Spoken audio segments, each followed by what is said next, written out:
Welcome to the Learning Pines YouTube. We hope this video helps. You start by powering the A50 base and placing the headset on it. This wakes the device for updates.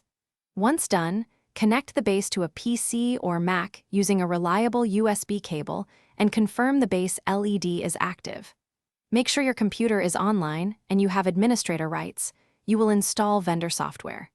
This step is essential because Xbox consoles cannot run the vendor firmware tool. The PC acts as the only update path for the headset firmware. Now install and launch the Astro Command Center app on your computer.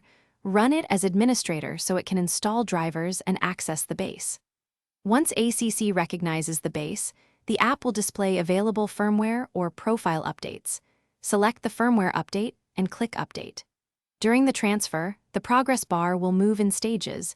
Do not remove the cable or power down the base. This process updates both base and headset firmware to ensure Xbox compatibility and fix stability issues. Once the firmware completes, ACC will prompt that the update finished. Power cycle the base and headset, then reconnect the base to your Xbox. You should repair the headset if audio or chat won't connect. Test game audio and chat volume to confirm success, and check the firmware version inside ACC for verification. If something goes wrong, the key troubleshooting tip is to try a different USB cable or port and reinstall ACC drivers. Repeated failures often come from a bad cable or blocked driver install.